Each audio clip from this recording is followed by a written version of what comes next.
Scrappy Peeps, Suzanna here this month for the Stash Bash YouTube hop, and this month we are putting a bash in our stash of things that we have hoarded for more than 2 years that are in our stash, and that is the layout that I created using some old Jillibean Soup. This is called Chill Cucumber. The Chill Cucumber collection. I have had that in my stash for quite some time, and it's time to put it to use.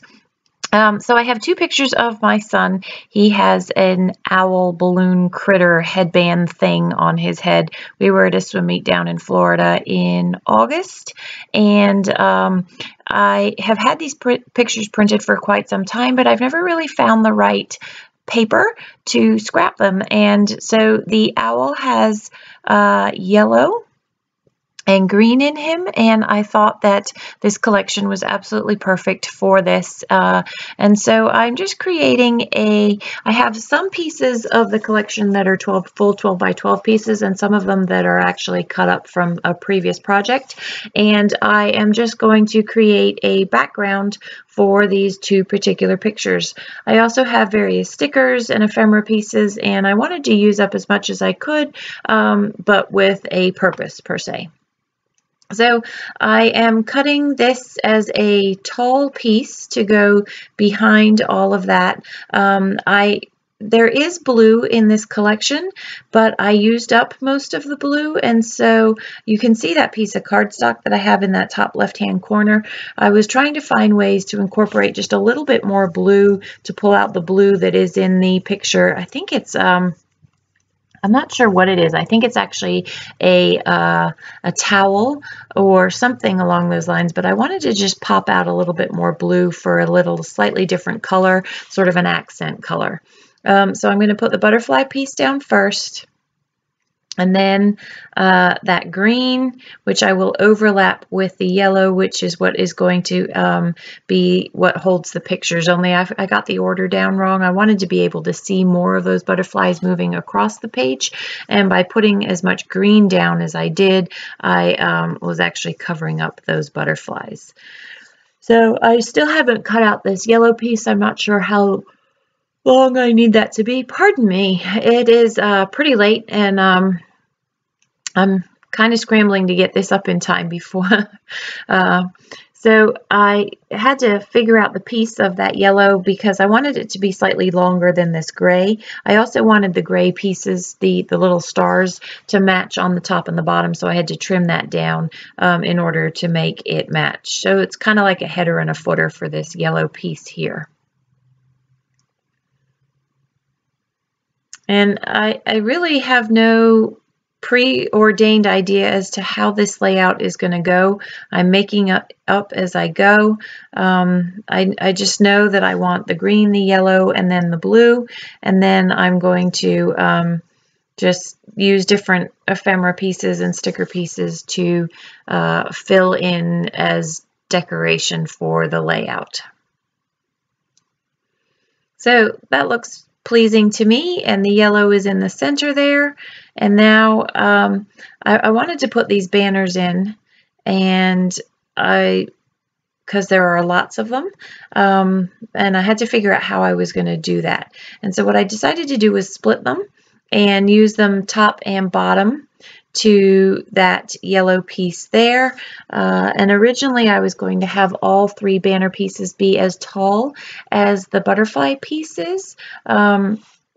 But then you lose a lot of the green, and so I decided that staggering them was going to be a better idea. So you'll see I leave that gray as tall as it is, and then I'm going to, push down that blue there so that it's just shorter than the green. And I think that's a little bit more aesthetically pleasing, and it doesn't make the layout quite as boxy as it could have been.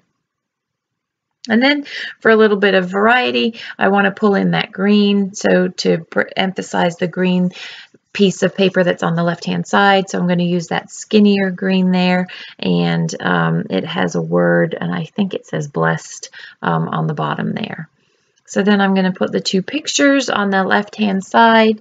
I was originally just going to journal directly onto the yellow, but it needed a little something there because the weight of the layout all seems to be very heavy on the left-hand side with it being that way. So later on you'll see that I do pull out a journal card for there to fill in that space. And I could have left the pictures going straight across, but I have this thing about layering pictures, and if I'm going to have two pictures, I don't like them to be side by side. I like them staggered just a little bit so that it doesn't look like one picture. Now I want to use up some of these stickers because, as you can see, I have a whole sheet and have used very few of them. I thought that label would look neat under there, only it got lost underneath. So I used my tweezers to rescue it, and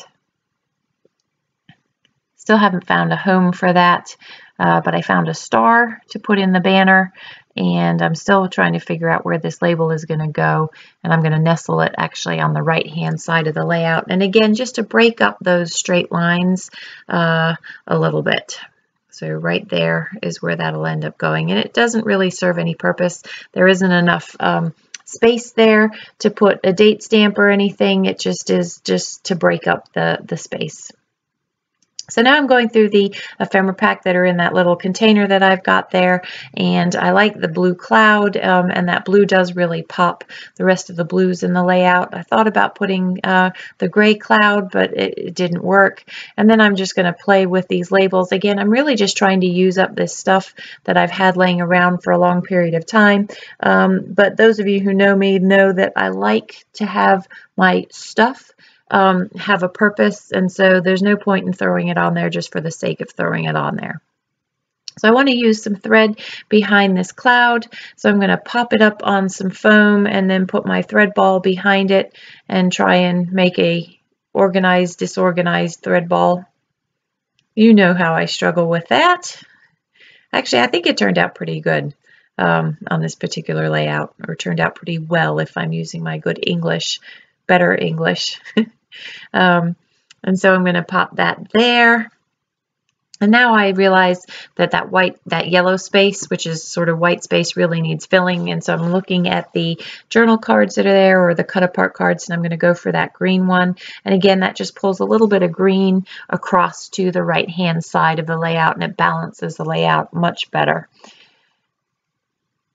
Cut that out and then figure out the placement, and there's an empty space if I put it down the bottom, and I don't like the way that it staggers the layout, whereas by putting it up there and covering up with just a little bit of that green, it ties everything together nicely, and it's a little more pleasing to the eye there. And I will journal in that box later on. I'm just not going to do that on camera. So now it's title time, and I'm not sure how I want to title this. I was obsessed with getting some more of these stickers on there, but the round sticker was pulling yet another shape in, and there was no need for that. So then I find this little yellow heart, and I like it on the banner there, and it goes nicely with the star that's in the gray banner, but it looks best where I'm going to end up putting it in that yellow cloud there because it just provides a little bit of contrast. So now I'm going to pull some Jillibean stickers, as well as those are from Cocoa Daisy exclusives from my last kit that I worked with, and I decided that the title was going to be Owl Always Love You, just for a play on words with the owl hat that he got, and it is referenced in the journaling. So I'm going to use those chipboard thickers there, or chipboard letters there, and I will go in with my Scotch quick dry adhesive later and stick down those the chipboard letters, and then I'm going to use the gray for always, and then I'm going to use that teal for love with a heart, and then go back to the chipboard for you. And because I'm using the same colors, the title sort of melds in, which is fine with me because it just becomes part of the design element rather than screaming out at you and sort of stealing the thunder from the pictures and the story that I want to tell. I thought that maybe I might use a label underneath love to draw attention to love, but it wasn't going to be long enough, and so that's why I end up using the heart. I thought maybe I would put the O in the heart, but it looks funny, and then finish that off for the title. So this is my layout for Stash Bash for March, using up things that we've hoarded for more than 2 years. There are some close-ups to follow. Be sure to see what all the other girls have hoarded and decided to use for their layout this month. There aren't many of us, but there's still some great projects for you to see. So enjoy the close-ups, and thanks for joining me. Take care.